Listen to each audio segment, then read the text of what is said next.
My entire family, all 23 of them, flew 15 states to watch my sister pop a balloon full of pink confetti, chartered flights, matching outfits, a $40,000 resort in Naples, Florida. 1 month later, not a single one of them drove 2 hours to watch me get married. Too exhausting, my mother said. We just traveled, my father added. Maybe next time, my sister texted with a laughing emoji. 34 days after that, my phone lit up with 215 missed calls, texts, and voicemails from every last one of them. They just found out who my husband really was. And suddenly, 2 hours didn't seem so far. But here's what none of them knew. And what I'm about to tell you, the distance was never the problem. They were. Before I go on, if this story hits close to home, take a moment to like and subscribe, only if you genuinely connect with it. Drop your location and local time in the comments. I'd love to know where you're listening from. My name is Stella. I'm 31 and this is how I lost my family and found out I never really had one. Let me take you back to a Saturday in March, the day I realized I'd been auditioning for a role I was never going to get. The Townsend family lived in Falls Church, Virginia, in a 5-bedroom colonial with a wraparound porch that my mother repainted every spring. Faro and Ball, always because Patricia Townsend did not do Home Depot. The dining room table sat 8. The linen tablecloth came from Restoration Hardware, and every Sunday dinner, there was a seating order that nobody talked about, but everybody understood. My mother sat at the head. My father, Richard, sat to her right, close enough to nod at the right moments, far enough to stay out of the way. Madison and Brett sat across from each other like royalty at court, and I sat at the end by the kitchen, next to the swinging door that bumped my chair every time someone got up for more wine. My mother ran a chain of 5 boutiques across Northern Virginia, Maison Patricia. She called it her empire. My father had a small management consulting firm. Steady, respectable, unremarkable. The money was fine. The image was everything. Madison, 4 years younger, former junior Miss Virginia, now a lifestyle influencer with 45,000 followers, had married Brett Keller, a real estate developer who drove a Range Rover and talked about cap rates like other people talk about the weather. They lived in a $1.2 million townhouse in Alexandria. Everything about their life looked expensive. Everything about their life was supposed to. Then there was me, freelance graphic designer, 1-bedroom apartment in Arlington, a 2018 Honda Civic with a dent in the rear bumper I never got fixed. My mother called what I did Stella's little art thing. There's a family portrait on the mantle back in Falls Church. It was taken 3 Christmases ago. If you look at the framed version, you'll notice my face is half cut by the edge. Nobody ever reframed it. I didn't know it then, but in exactly 4 months, every person at that Sunday table would be begging me for something, and I would say no. The pattern didn't start with the wedding. It started with a painting. I was 14. The Virginia Statewide Young Artist Competition had 200 entries that year, and mine won first place, an oil landscape of the Shenandoah Valley. I'd spent 4 months on. My art teacher, Mrs. Calloway, cried when they called my name. My mother had promised she'd be in the 3rd row. She wasn't. The 3rd row was empty. The whole section was empty. While I stood on that stage at the Richmond Convention Center, holding a plaque with my name engraved in brass, my mother was 40 miles away at a bridal shop with Madison getting her fitted for the Junior Miss Virginia pageant. Mrs. Calloway drove me home that night. I walked through the front door holding my plaque, and my mother looked up from the couch where she was pinning Madison's sash and said, "Oh, sweetie, I'm so sorry, but Madison's pageant is in 2 weeks. You understand? Your little painting will still be there tomorrow." It wasn't there tomorrow. It was never hung anywhere. Not in the hallway, not in the living room, not even in my bedroom, because I couldn't look at it without seeing that empty 3rd row. Madison's Junior Miss Virginia crown, though, that sat on the living room shelf for the next decade, still had glitter on it when I moved out. Years later, when I was 24 and cleaning out the garage to help my dad make room for a new workbench, I found the painting. It was under a box of Madison's old pageant sashes, face down, wrapped in a trash bag. I stopped painting after that. Not because I'd lost the talent, I'd lost the audience I thought I needed. It would take me another 7 years to realize I'd been looking for the wrong audience all along. I met David at a coffee shop in Georgetown on a Thursday afternoon in October. He was reading a dog-eared copy of Meditations by Marcus Aurelius. I was sketching a logo concept on my iPad. He asked if I was an artist. I said, freelance designer. He said, same thing, just with invoices. I laughed. He bought me a second coffee. He wore a flannel shirt and jeans that day. Drove a Toyota Tacoma with mud on the wheel wells. He told me he worked in investments. I pictured a guy with a Schwab account and a spreadsheet hobby. We dated for 8 months before I found out the truth. And it didn't come from David. It came from Nora, my best friend since freshman orientation at UVA, now a corporate attorney in DC. We were at her apartment splitting a bottle of Malbec when she pulled up an article on her phone and turned the screen to face me. "Stell," she said, "your boyfriend is on the Forbes 30 Under 40 list." David Ashford, founder and CEO, Ashford Capital Partners, a private equity fund managing $2.3 billion in assets. I stared at his photo in the article. Same flannel, same easy grin, and felt the floor tilt. When I confronted him, he didn't apologize, he explained. "My dad's business partner robbed him when I was 12, he said, sitting across from me at our usual booth. I watched money turn people into strangers. I swore I'd never let that happen to me. I wanted to know if I met someone, would they stay if they thought I had nothing? I stayed, and I kept his secret. Not for him. For me.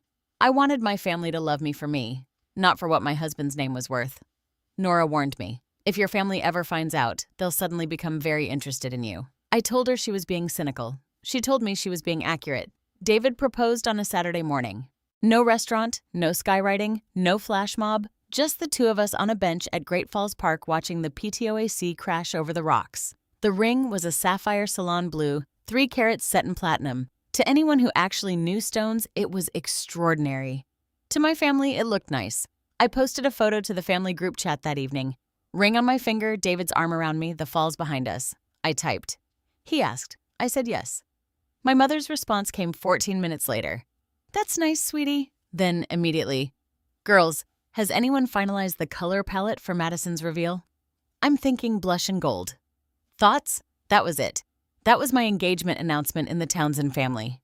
When Madison got engaged 2 years earlier, my mother hired a photographer to capture Brett on one knee at the Jefferson Memorial. She threw an engagement party for 80 people at their country club. She posted 14 times on Instagram in a single weekend. I know because I liked every single one. For me, a heart emoji and a pivot to balloon colors. I sent out wedding invitations 3 months before the date. Willowbrook Vineyard, Virginia, a beautiful property in the Shenandoah foothills, exactly 1 hour and 50 minutes from Falls Church by car. I chose it because the wisteria bloomed in March and the ceremony arbor overlooked the Blue Ridge. Also because it was close to home, easy to get to, no planes required. 6 weeks passed. Not a single RSVP came back. I started calling. My father picked up on the third ring and hemmed for 30 seconds before he said, "Your mother thinks it might conflict with Madison's schedule." "Madison's baby isn't due for 4 months, Dad." Silence.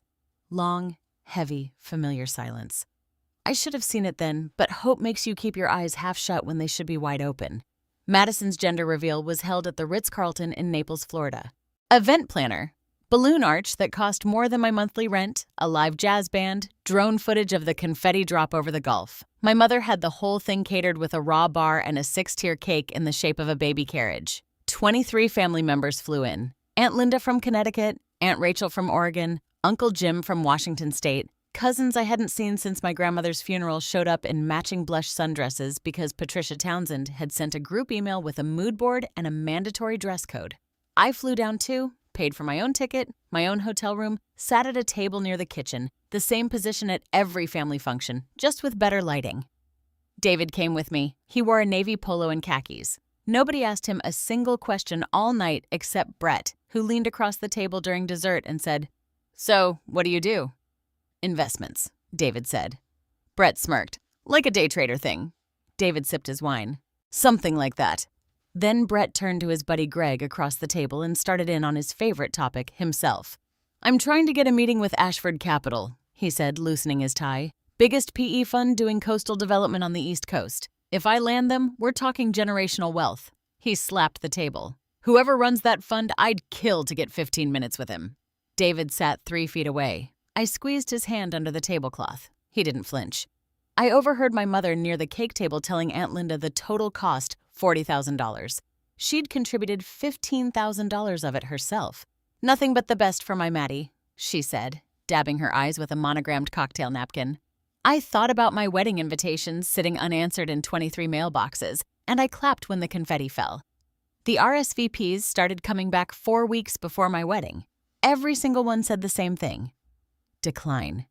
"Aunt Linda, we just flew to Florida last month, sweetie. We're completely travel exhausted. Connecticut to Virginia is a 4-hour drive.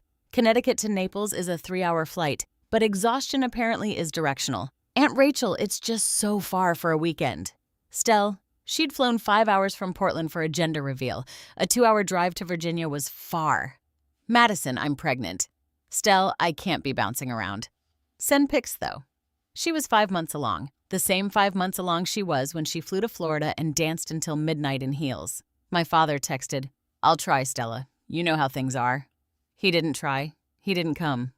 And then 10 days before the wedding, my mother called. I recorded the call. Virginia is a one-party consent state, and Nora, my attorney best friend, had told me months ago to start documenting. I didn't know why at the time, I just trusted her. Honey, my mother said. Her voice dipped in that saccharine tone she used when she was about to say something cruel.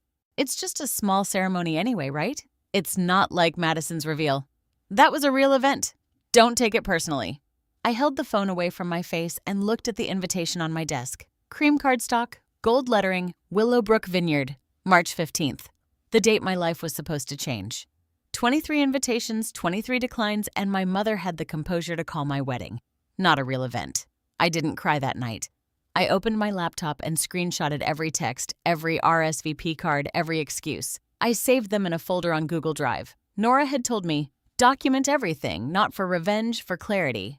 I didn't know yet how clear things would get. Willowbrook Vineyard sat on 32 acres of rolling green in the Shenandoah foothills. The ceremony arbor was draped in wisteria, purple and white, cascading like something out of a painting I might have done once when I still painted. 60 white chairs, 30 on the left for David's side, 30 on the right for mine. David's side filled up by 3:15. His mother, Margaret, a retired Georgetown law professor, sat in the front row in a champagne-colored Oscar de la Renta sheath. His brother flew in from San Francisco. His college roommate, his CFO, his best friend from summer camp in Maine. 30 chairs, 30 people. My side had Nora, 3 friends from UVA, 2 former co-workers from the design firm where I'd spent my first 2 years out of school. 6 people, 24 empty chairs, the wedding planner, a sweet woman named Darcy, who'd been professionally cheerful all morning, touched my elbow and whispered, "Should we rearrange the seating, move some guests over?" I looked at those 24 chairs. The afternoon light hit them like a photograph. "Leave them," I said. "I want to remember this." David found me 10 minutes before the ceremony. He held both my hands and said, "Their absence is not your failure, it's their loss. And one day they'll know exactly what they missed." Margaret read a poem during the ceremony, something about roots and rivers and the people who choose to stay.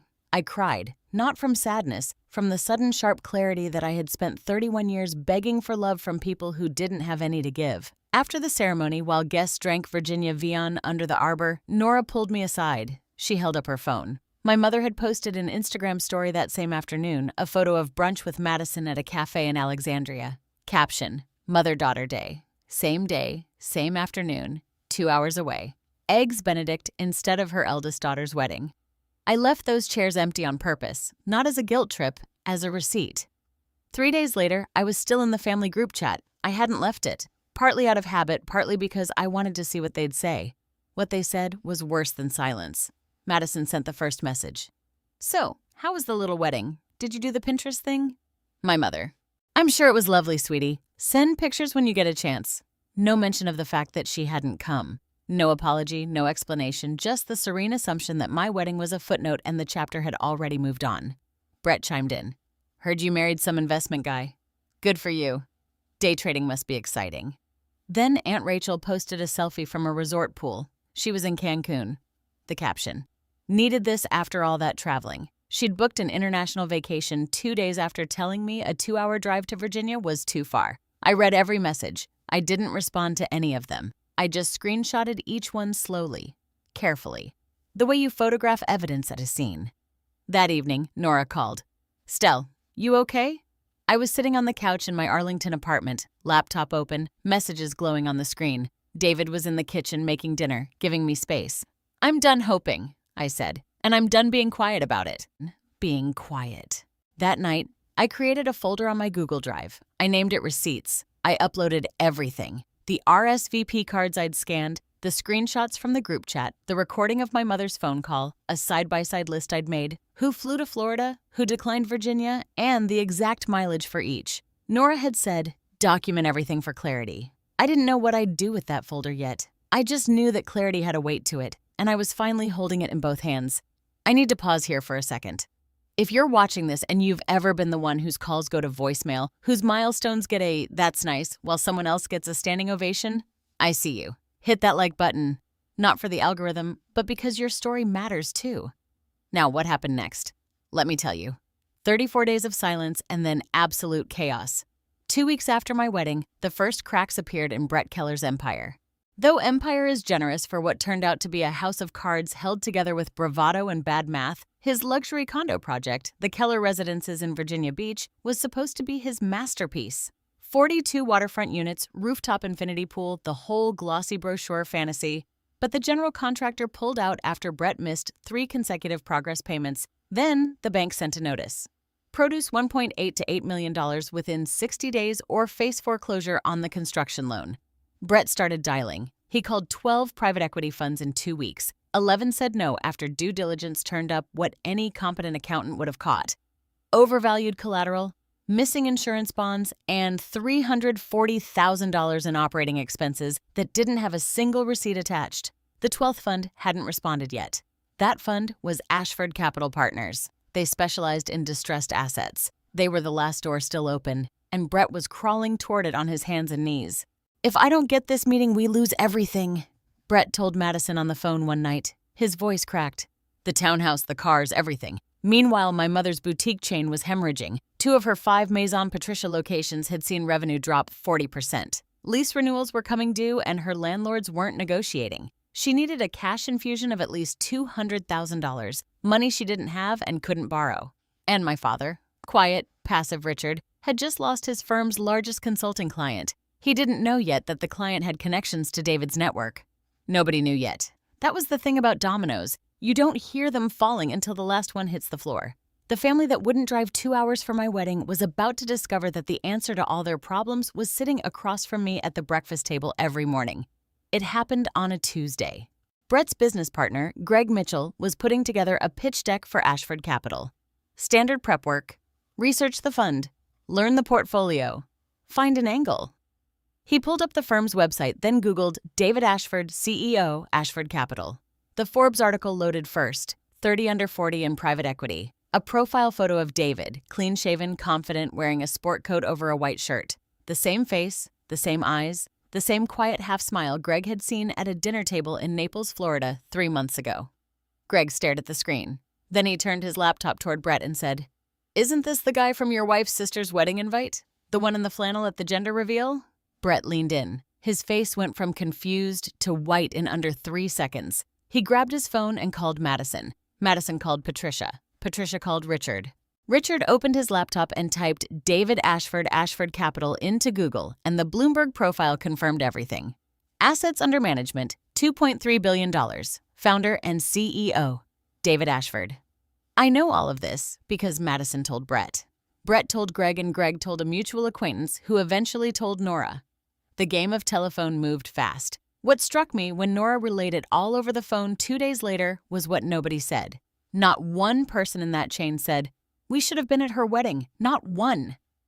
The very first words out of my mother's mouth, according to Madison's retelling, were, "This changes everything. Call her. Be nice. Be nice." After 31 years of being invisible, my mother's instruction to the family wasn't apologize. It was be strategic. I'm not sure what hurt more, the original absence or the calculated return. Day 34, a Saturday morning in late April. I woke up to my phone vibrating on the nightstand like it was trying to escape. The screen was dense with notifications, a wall of names I hadn't seen light up my phone in over a month. I picked it up and scrolled. 47 missed calls, 89 text messages, 31 voicemails, 48 emails and Facebook messages, 215 points of contact from people who couldn't find 2 hours for a drive to Willowbrook. My mother, 12 calls and 3 voicemails. "Stella, baby, call me back. I miss you so much. Let's do lunch this week. Bring David. We'd love to get to know him better." Madison, "OMG. Stell, why didn't you tell me? David is like famous. We should all get together." Brett would love to meet him properly. Brett, the same man who'd called David a day trader 3 months earlier, left a voicemail that sounded like he'd rehearsed it in the mirror. "Hey, Stella, it's Brett. Listen, I think David and I got off on the wrong foot. I'd really love to buy him a drink." "Talk shop. Manto Man, Aunt Linda, who'd been travel exhausted. We feel terrible about missing the wedding. When can we visit? Aunt Rachel, fresh off Cancun. Stella, thinking of you. Let's plan something soon. My father sent a single text. I'm sorry, Stella. I should have been there. He was the only one who mentioned the wedding. But even his timing, 34 days later, the exact same week the Forbes article circulated, felt less like remorse and more like recalculation. David sat beside me on the bed, reading over my shoulder. He didn't tell me what to do. He just said, "Your call. Whatever you decide, I'm with you." I set the phone face down on the nightstand. 2 hours had been too far from my wedding, but a phone call to a billionaire's wife. Suddenly, no distance at all. I didn't answer a single one.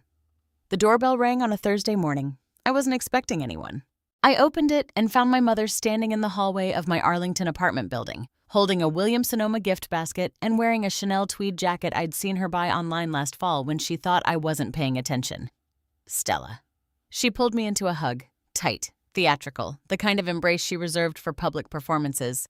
I've missed you so much, baby. She walked in without waiting to be invited. Her eyes moved fast, cataloging the apartment. 1 bedroom, IKEA shelving, a desk covered in client mock-ups. Then, her gaze snagged on the painting above the couch, an abstract oil piece in deep blues and silvers. She glanced at it and moved on. She didn't know it was an original by a Georgetown gallery artist, a wedding gift from Margaret Ashford. It had cost $45,000.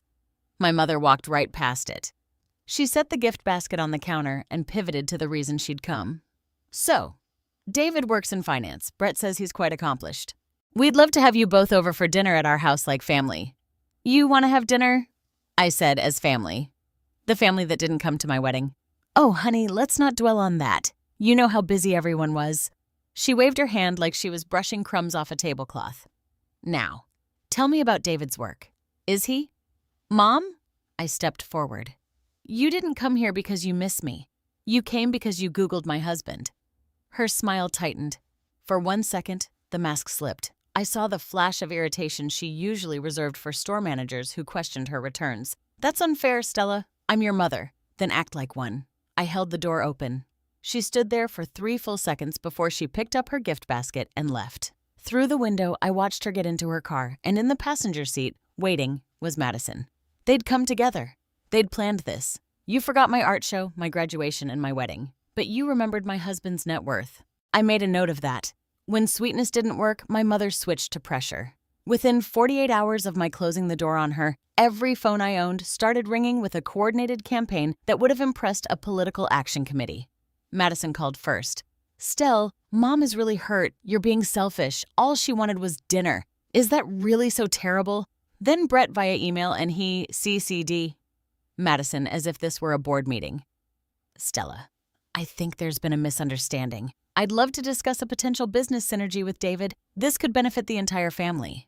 Let's set up a call. Aunt Linda, Stella, don't be difficult. Your mother cares about you. My father by text, please just come to dinner. It'll blow over. And Aunt Rachel, the one who'd flown to Cancun instead of my wedding, posted on Facebook that week, "Family is everything," and tagged me in it publicly so everyone could see how devoted she was. I blocked 8 numbers. They called from new ones. I blocked those too. They used other people's phones. The apartment felt like it had been placed under siege by people who'd never once knocked on the door when I was just Stella. David offered to step in. He could have made 1 phone call, 1 sentence from the CEO of Ashford Capital, and it all would have stopped. I said, no, if you fight this for me, they'll never respect me. They'll just fear you. That's not what I want. He didn't push it. He made me dinner instead. Pasta with lemon and capers and a glass of the same viand we'd served at the Vineyard. We ate in silence, and the silence felt like a fortress. They thought I was being stubborn. They had no idea I was being deliberate. The voicemail came at 11:14 on a Wednesday night. My mother's voice was trembling, soft, and fractured in a way I'd heard maybe 3 times in my life.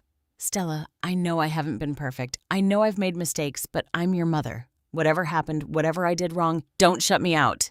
Please, I'm begging you. I sat on the edge of my bed and listened to it 3 times. My chest ached. Tears slid down without permission. She sounded real. She sounded broken.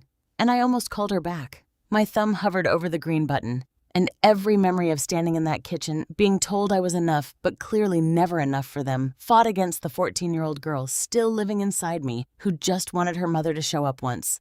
David was in the doorway. He didn't speak. He didn't move toward me or away. He just stood there. And in the quiet, I called Nora instead. She sounded real Nora. Maybe I'm being too hard. Still, Nora's voice was gentle and firm at the same time. Open the folder. Read the texts. Read what she said about your wedding. Then decide. I opened my laptop. The blue light of the screen filled the dark bedroom. I clicked on the folder labeled receipts and pulled up the screenshot from 2 days before my wedding. A message my mother had sent to Madison, which Madison had accidentally forwarded to the wrong group chat. Don't waste your Saturday on Stella's little ceremony. She'll be fine. She always is. That was the message she'd sent to every family member. The reason no one came? It wasn't distance, it wasn't schedules, it was Patricia Townsend quietly telling 23 people that her eldest daughter's wedding wasn't worth their time. I closed the laptop, wiped my face, and I thought about the last time I'd heard my mother cry. 3 years ago, when she'd wanted my father to co-sign a loan for her boutique expansion. She wasn't crying because she'd hurt me. She was crying because I'd stopped being useful. Let me ask you something and be honest with yourself. Have you ever caught someone crying crocodile tears? That moment when you realize the tears aren't for you, they're for what they need from you. If you know that feeling, drop a crocodile in the comments. And if you're wondering what I did next, trust me, I spent weeks planning it. Stay with me. I sat at the kitchen table the following Saturday with David on my left and Nora on my right. Coffee was cooling in 3 mugs. A legal pad sat in front of me. My handwriting on it was small and even. I'm not trying to destroy them, I said, and I meant it. But I'm done pretending their behavior is acceptable. If they want access to David, they go through the same process as anyone else. No family discount on basic human decency. David leaned back in his chair. You should know. Brett submitted a pitch deck to Ashford Capital 2 weeks ago through the standard intake process. My acquisitions team flagged it. Flagged it how? 3 red flags. Brett overvalued his collateral by roughly 30%. His construction project is missing a required insurance bond. And there's $340,000 in operating expenses that can't be accounted for. No invoices, no receipts, just line items with no documentation. He paused. My team was going to reject it before any of this. The numbers don't work. Nora looked at me. So the deal dies on its own merits. Exactly, David said. I didn't reject him because of Stella. I rejected him because his business isn't sound. That distinction matters legally and personally. I nodded. The plan wasn't complicated. I didn't need to scheme or manipulate. I just needed to stop intervening, stop smoothing things over, stop being the invisible bridge between my family's problems and solutions they hadn't earned. There was one thing, though, the Henderson Foundation Charity Gala, 3 weeks away. David was receiving the Leadership Award. 400 guests, black tie. If my family found out, and I was certain they would, they'd be there. Nora slid a slim binder across the table. Inside, printed screenshots, scanned RSVP cards, the mileage comparison chart. Just in case, she said. This isn't a weapon, it's a mirror. I didn't need revenge. I just needed them to stop lying to themselves about who they were. The rejection letter arrived at Keller Development Group on a Monday. Delivered on cream-colored Ashford Capital letter Head 100B cotton stock embossed logo. It was signed by the VP of Acquisitions. Not David. Standard operating procedure. The CEO never signed deal rejections. But Brett didn't know that the letter was 3 paragraphs of professional courtesy wrapped around a verdict. After thorough due diligence review, the risk profile of the Keller residences does not meet our current investment criteria. Specifically, overvaluation of pledged collateral, inadequate construction insurance bonds, and unresolved discrepancies in reported operating expenses. Brett read it standing in his office. Then he sat down. Then he put his head in his hands. He called Madison that afternoon. I learned later again through the chain that always led back to Nora that it was the first time Madison had ever heard Brett cry. That evening, Brett tried to reach David directly. He called the main Ashford Capital office line. The receptionist was polite and immovable. Mr. Ashford does not accept unsolicited calls. If you'd like to submit a formal inquiry, I can provide the appropriate email address. Brett hung up. He sat in his car in the parking garage for 20 minutes. Then he called Patricia. I need Stella to get David to reconsider, he said. If she doesn't do this, we're done. We lose the townhouse. We lose everything. My mother, the woman who told 23 people to skip my wedding, said 4 words. Leave it to me. Within a week, she had purchased a table at the Henderson Foundation Charity Gala. $5,000 for a seat in the same room as the son-in-law she had never once bothered to meet. $5,000 to fix what 2 hours of driving would have prevented. The irony sat in my chest like a stone. While Brett scrambled, my mother's own empire was collapsing. Maison Patricia had 5 locations across Northern Virginia. That spring, 2 of them received lease renewal notices with a 35% rent increase. The landlords weren't negotiating. Online shopping had been eating into her foot traffic for years, and Patricia's response had been to ignore it entirely. The bitter part? I'd offered to help. 2 years earlier, sitting at that same Sunday dinner table at the end by the kitchen door, I told her I could design a full e-commerce website for Maison Patricia. Brand identity refresh, online store, social media integration. I do it for free. A gift. My mother had smiled the way she smiled at children who say something naive. Sweetie, stick to your little drawings. Retail is a different world. Now that different world was closing in on her. She needed at least $200,000 to keep 3 locations afloat, money to cover lease renewals, back vendor invoices, and a payroll she'd been juggling for months. The bank wanted a co-signer or an outside investor. She had neither. When she heard Brett talking about Ashford Capital, something clicked in her mind. I could see it forming, even from a distance, the calculation, the pivot.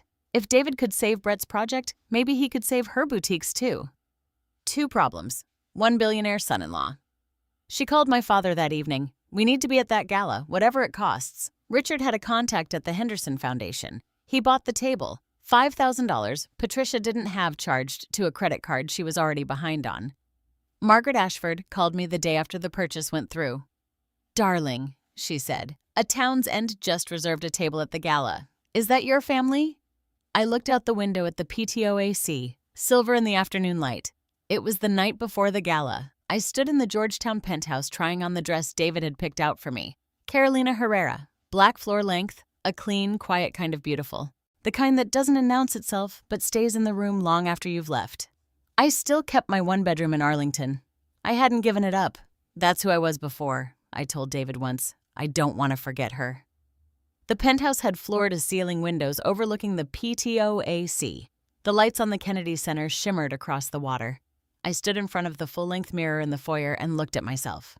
31.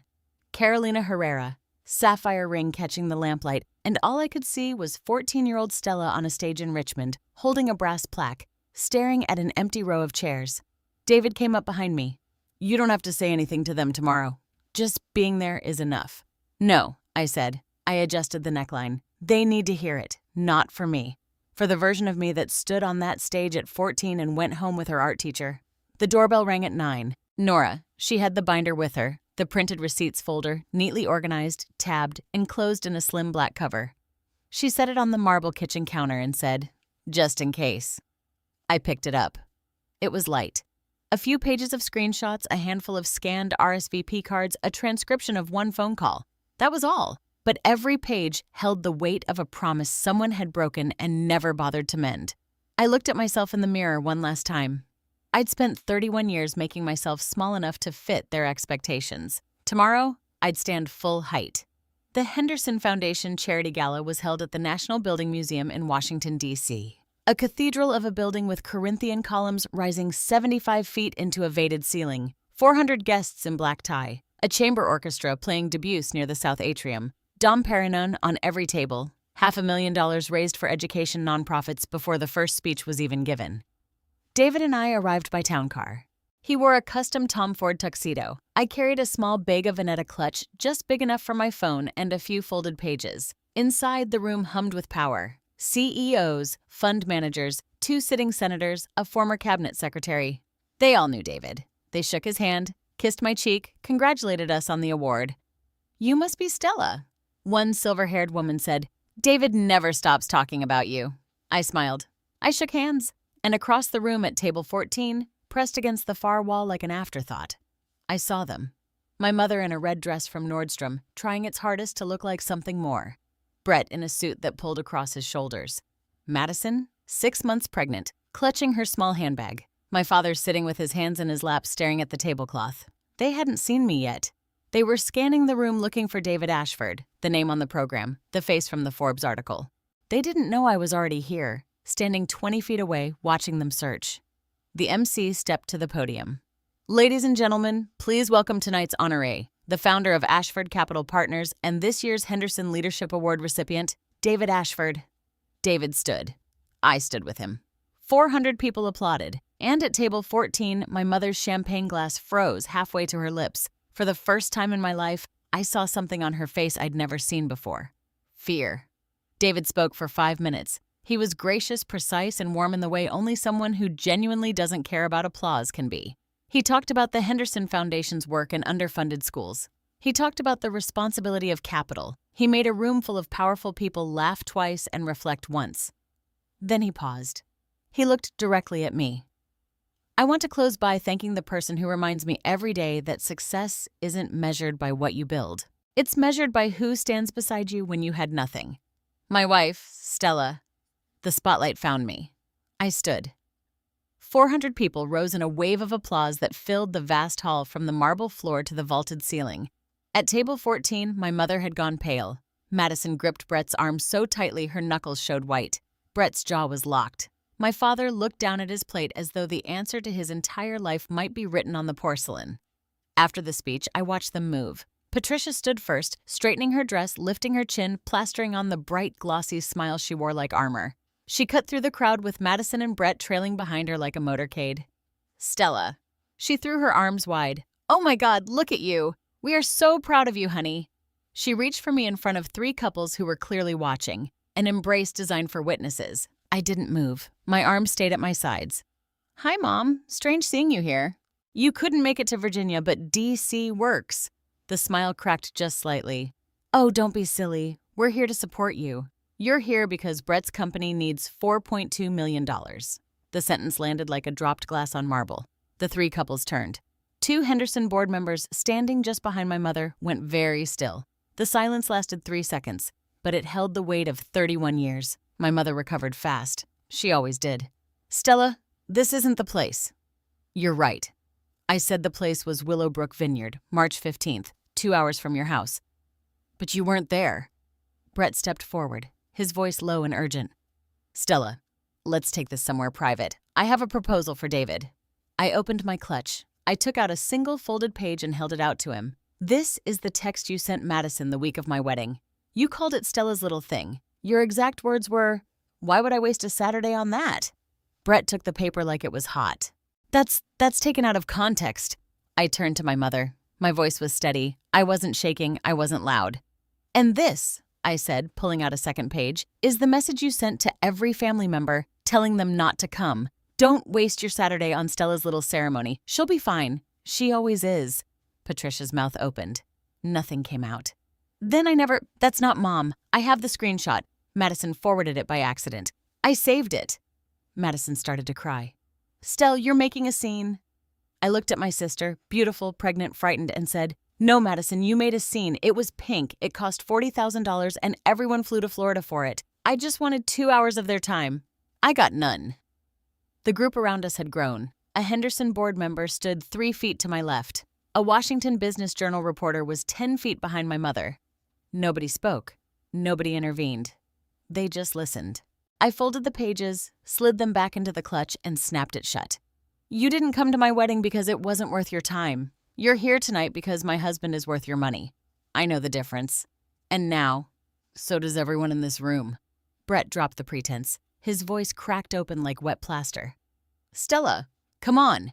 This is business. You can't let personal feelings ruin a deal worth millions.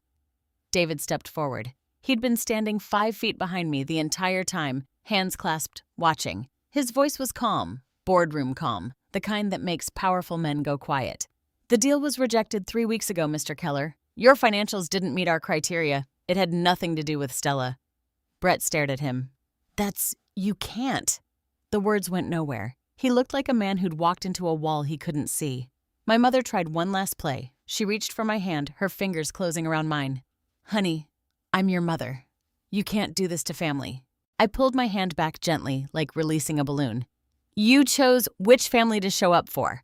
I'm just respecting your choice. Madison was sobbing openly now. Mascara on her cheeks, one hand on her belly. This isn't fair, Stella. I'm about to have a baby. And I hope you show up for her, I said. The way nobody showed up for me. The room held its breath. My father hadn't spoken a word. He stood at the edge of the group, slightly behind Brett, hands in his pockets. Finally, he said it. The thing he should have said 34 days ago in a vineyard under the wisteria. "Stella, I'm sorry. I should have come." I looked at him, and for 1 second, one brief, honest second, I wanted to believe him. I wanted to be that 14-year-old girl who still thought her father was just quiet, not complicit. "I know, Dad, but sorry, 34 days late at a billionaire's gala isn't sorry. It's strategy." I turned around, took David's arm, and walked to the main table where Margaret Ashford sat waiting, her smile small, warm, and real. Behind me, Patricia Townsend stood in the middle of 400 people, and for the first time in her life, could not think of a single thing to say. The rest of the evening played out like a temperature map, cold radiating from table 14, warm everywhere else. My family stayed seated. Nobody in the room walked over to them. The 2 board members who'd overheard the exchange moved to opposite corners of the hall. And one of them, a woman named Helen Calder, who happened to be my father's biggest consulting client, leaned toward her husband and said something I couldn't hear. She didn't look at my father's table again. Brett tried once more. He approached a hedge fund manager near the bar, introduced himself, and pitched the Keller residences in under 60 seconds. The man sipped his bourbon, looked Brett up and down, and said, "I think you should focus on your family situation first, Mr. Keller." Then he walked away.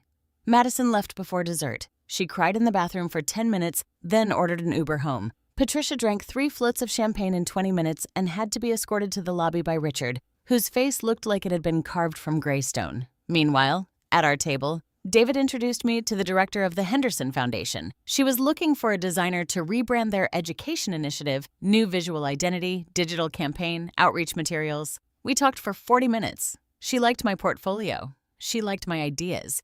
She never once mentioned David's name during the conversation. Margaret squeezed my hand under the table. "You handled that with more grace than they deserved, Stella."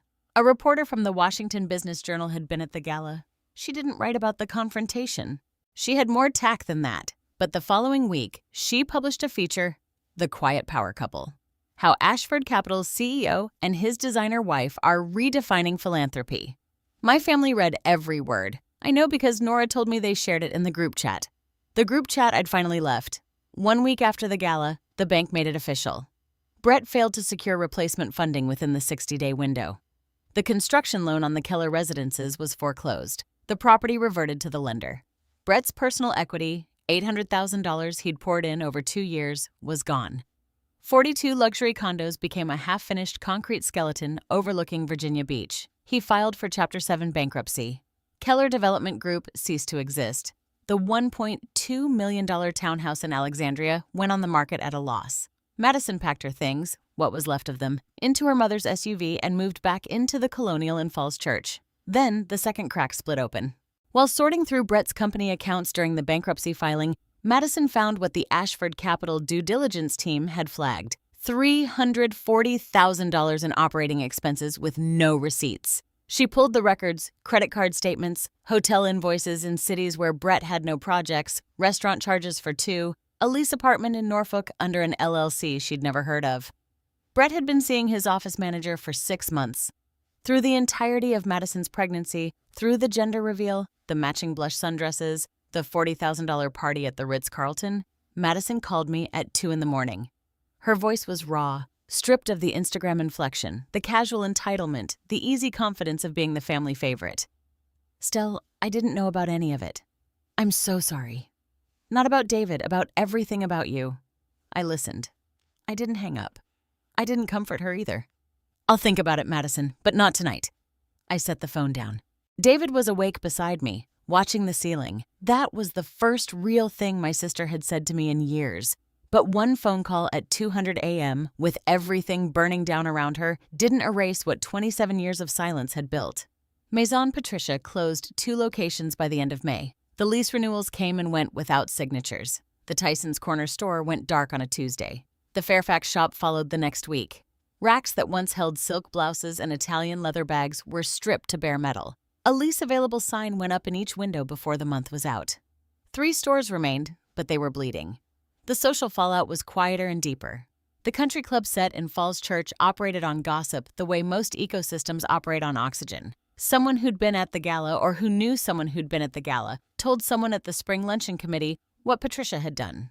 She told her whole family not to go to her own daughter's wedding, and the daughter married a billionaire. That sentence moved through Patricia's social circle like a slow-acting poison. The committee chair called her the following week. "We feel the committee needs fresh energy this season. Patricia, I'm sure you understand."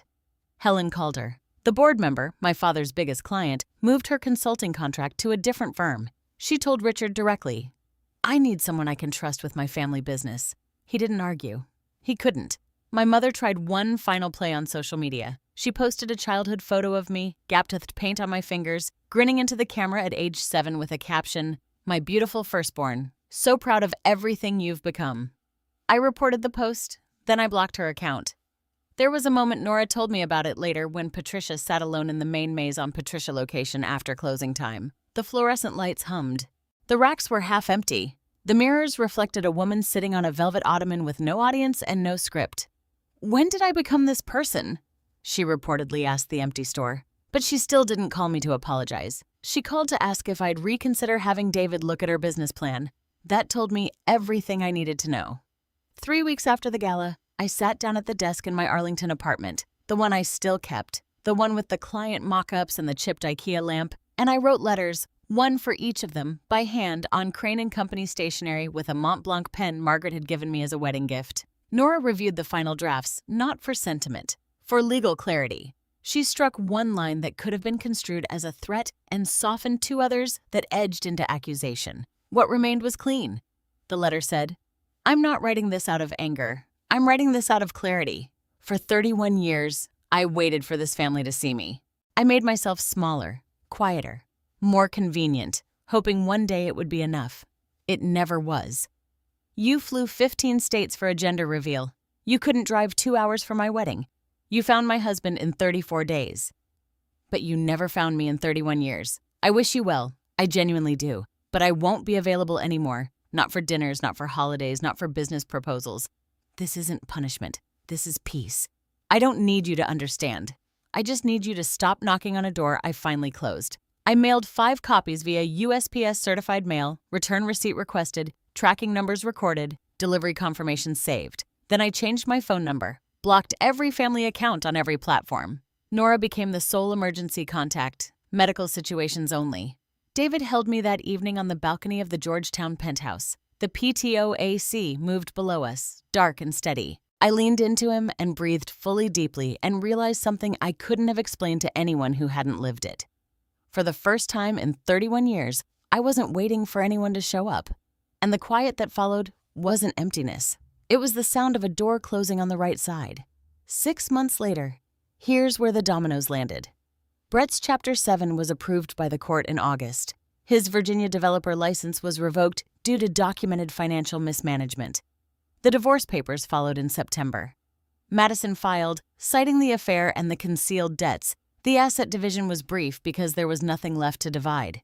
Madison had the baby in July, a girl she named her Hope. She moved in with Patricia, took a part-time job at a retail store in Fairfax, her first paycheck since her pageant days. She didn't contact me. She respected the boundary, but she sent a birthday card through Nora in October. It said, "I understand now. I hope someday you'll let me try again. No rush." Patricia shuttered a 3rd boutique in September. 2 locations remained, both operating at a loss. She sold her Chanel jacket on Poshmark for $1,200. Her country club membership lapsed, and she didn't renew it. The friends she'd cultivated for 30 years turned out to be the kind of friends who required a functioning credit line to maintain. My father lost 2 more consulting clients by fall. He began downsizing, let his office assistant go, moved to a shared workspace. He sent a letter to me through Nora. It didn't ask for money. It just asked to talk. I didn't respond, but I didn't throw it away either. And me? I signed a design contract with the Henderson Foundation, a full rebranding of their National Education Initiative. It was the largest project of my career, and I earned it on portfolio, not on pedigree. David and I bought a house in the Virginia countryside, 40 minutes from Falls Church, but a world apart. He still drove the Tacoma on weekends. I converted the sunroom into a studio. Above the fireplace in the living room, I hung a painting, an oil landscape of the Shenandoah Valley, painted by a 14-year-old girl who had won first place and waited 17 years for someone to notice. It took that long to hang it. Not because I'd forgotten about it, because I'd finally found a wall that deserved it. The card arrived through Nora on a Friday in November. Handwritten on craft paper, no envelope from Hallmark, no logo, just Madison's handwriting, which I hadn't seen since she used to leave notes on my bedroom door in middle school. Stell, I named her Hope because I want to be a different kind of mother than the one we had. I don't expect forgiveness. I just want you to know I'm trying. If it takes years, I'll wait. M. Inside the card was a Polaroid of baby Hope, round cheeks, dark hair, wide eyes that looked startled by the flash. On the back, Madison had written, "She has your eyes." I set the photo on my desk in the studio next to my monitor and a mug of cold coffee. I didn't call. I didn't write back, but I didn't put it away either. David saw it that evening when he came in to tell me dinner was ready. He picked it up, looked at the baby's face, and said, "She's beautiful." "She is," I said, "and I hope Madison gives her what we never got, someone who shows up." I thought about that for a long time after he left the room, about what it means to leave a door unlocked without opening it, about the difference between forgiveness and access, about how a boundary isn't a wall, it's a gate with a lock, and only I hold the key. Madison might change. She was already changing. The 2 a.m. phone call, the handwritten card, the quiet respect for a line I'd drawn, or she might not. People sometimes crack open and then seal back up, and you can't build your life around someone else's potential. I didn't close the door because I stopped caring. I closed it because I finally started caring about myself. I'm sitting on the porch as I tell you this. Virginia countryside in late autumn. The oaks have gone copper and gold, and the Blue Ridge sits on the horizon like a watercolor someone left out to dry. There's a mug of coffee in my hand. The good kind, the French press David makes every evening because he says the ritual calms him after a long day of being the person everyone in the financial world wants 15 minutes with. He's inside right now making pasta. He still makes the lemon and caper recipe from that night in Arlington. The night I blocked 8 phone numbers and ate dinner in silence with the only person who'd never once asked me to be smaller. I scroll through my contacts sometimes. Nora, David, Margaret, a handful of college friends, the Henderson Foundation team. My phone is quieter than it used to be. The group chat is gone. The Sunday dinners are gone. The empty chair at the end of the table is gone because I finally got up from it. My mother was right about one thing. My wedding wasn't like Madison's. Madison's was a performance. Mine was a promise. And the only people who needed to witness it were the ones who actually showed up. I open my iPad and start sketching. A new piece for the studio. The image comes easily. A single chair in a field of wildflowers. Not empty. Waiting. David steps out onto the porch, 2 mugs in hand. "What are you drawing?" "Something I should have painted a long time ago." He sits down next to me. The crickets start up. The sky goes violet. They say the opposite of love is hate. I don't think that's true. I think the opposite of love is showing up only when it's convenient. And I think the bravest thing I ever did wasn't standing in that gala holding receipts and speaking truth to a room full of strangers. It was the morning after when I woke up, looked at my phone, and felt nothing missing. That's my story. And if you made it this far, thank you for listening.